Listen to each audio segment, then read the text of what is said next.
Hi everybody, I am Lady Stars and Fire. My real name is Michelle Espinosa. Now, there's going to be part 1 and part 2 this week. This is May 13th through the 21st for the weekly healing messages. There will be part 1 and part 2. I just do not have enough time to make it all on one video. There's way too much astrology. And that will be part 2. Please come back and listen to part 2 because it may help you out more than you realize. However, equally important is the Rune Cast and the information I'm being given by Spirit itself. So I'm going to try to run through them and make them as quick and painless as I possibly can for you so that you can get both of them into your life. Now, this is definitely a time of reset. Point blank. I'm not going to go over the astrology, but I will give you a little bit of aspects. So at least it'll give you a clue of what you're looking at. Now, this is definitely a time of reset right now that's going on. And I've been talking about the reset is coming in for a while now. Chiron just moved out of Pisces and went into Aries.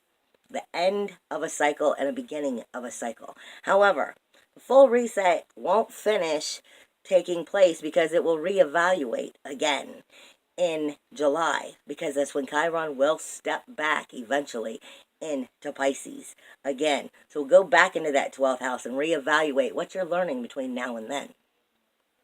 And that's a big piece of information. But the reset is also has a lot of information coming in from this move of Uranus out of Aries and into Taurus, from the universal first house and into that second. Now, with that being said, Uranus speaks to us of our independence, our individuality, our uniqueness, and our freedom. Moving into the second house, it's looking at where it is we were lacking in those areas, where it is we didn't feel like we were getting it right, where it is we weren't getting it, and moving into helping us bring that into a self-worth, self-value, and self-esteem. And I'm being given, or reminded, I should say, I'm being reminded, I'm sent to it over and over again, and it fits this time perfectly. There's this song called Sober Up, and it fits this week so perfectly.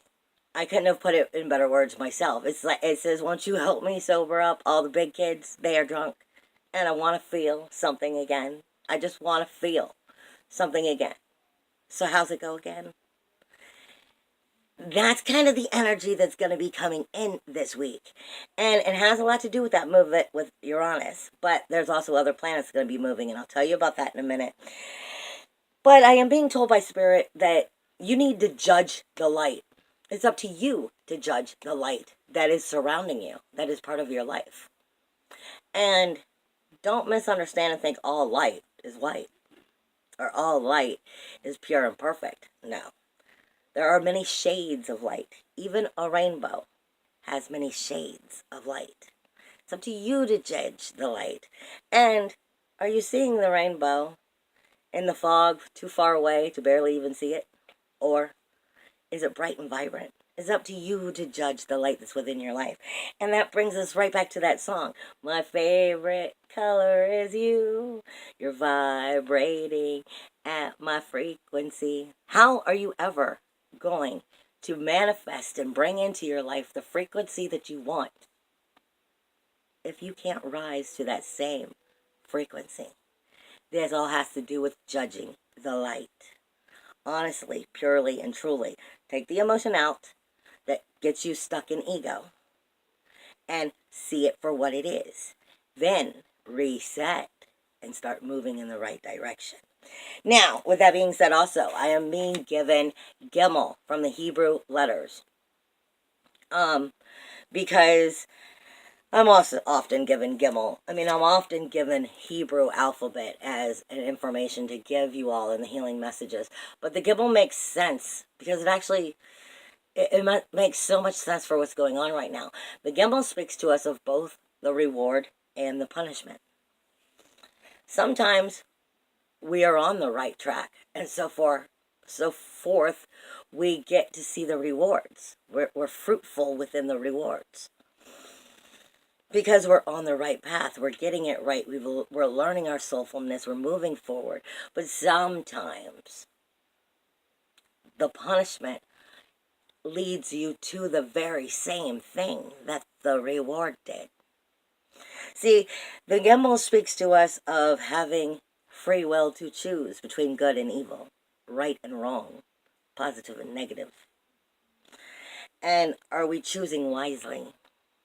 Basically, because sometimes we don't get it just by doing the right things to get us there. Sometimes it's just not getting through.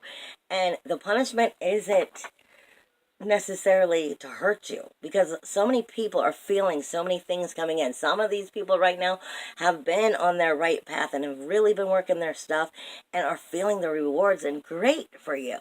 But there is a lot of curveballs that's just been coming in out of left field and hitting below the belt for so many people right now, and they're feeling a lot of that punishment. That doesn't mean that you're bad. That doesn't mean that you're a bad person, or that you're soulfully not connected, or that you're even on the wrong path. It just means something in here hasn't connected heart to soul, and in order to get you going in the right direction, you kind of got to get that punch in the gut.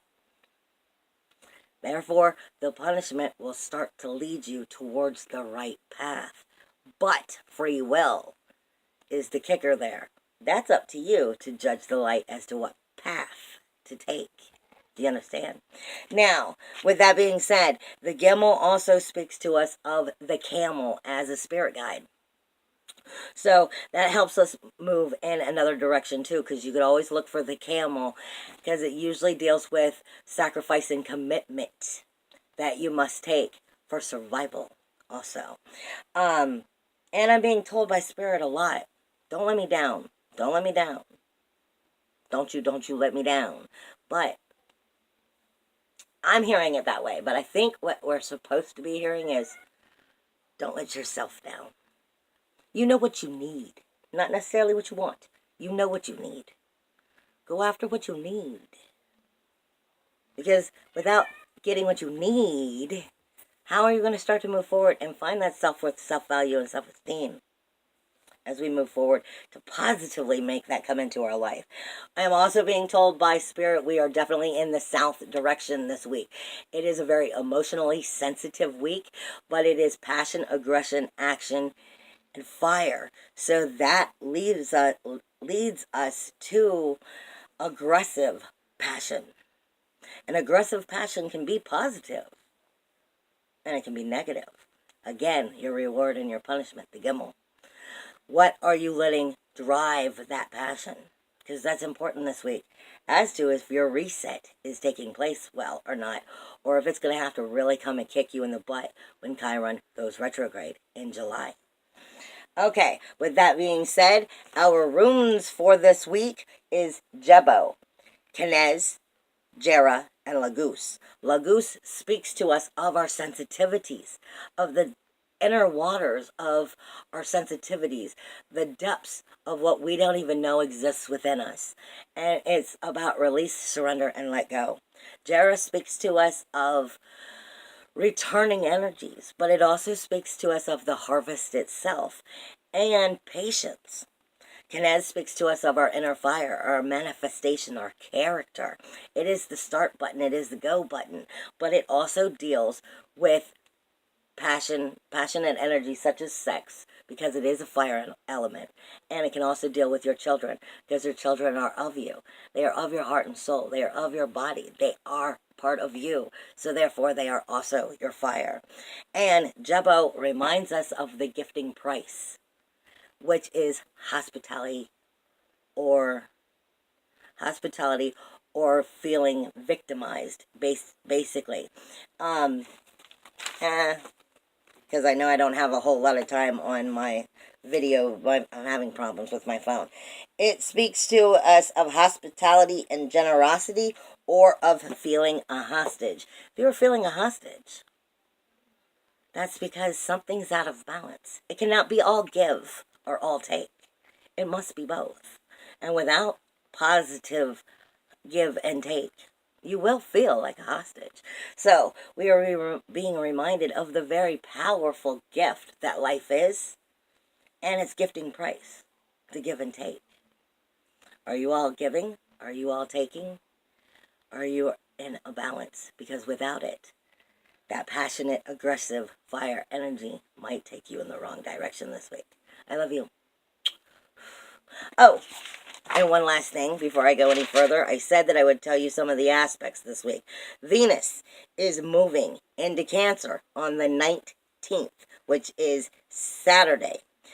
Pallas is moving also into Cancer on the 21st, which will be Monday. I didn't write them in order, sorry. The Sun is moving into Taurus on the 20th. Then you have Mars moving into Aquarius on the 16th, Mercury moving into Taurus on the 13th, and Uranus moving into Taurus on the 15th. So literally, you have a planet moving on the 13th, on the 15th, on the 16th, on the 19th, on the 20th, and on the 21st. Sensitives, you are going to feel this, especially empath energies. You are going to feel this shifting. Separate your energy. Remember, it's up to you to control your energy. Even if people are crude, rude, unkind, insensitive, that's them. And yeah, it may hurt your feelings, but don't let them steal your joy. That's up to you to control your joy. And you have a water trine, which is emotions, going to be on the 18th, which is Friday. On the 17th, you're going to have a T-square, which is typically some negative energies that come together to somehow make a positive thing. And then on the 19th, you have the node, Ceres, and Chiron, which are speaking. So this week is a powerful week. And I know you can do it. You just got to remember to believe in you. Don't let yourself down and judge the light. I love you. Hugs and kisses, and then stop back to watch for the astrology because it explains so much more. I love you. Bye.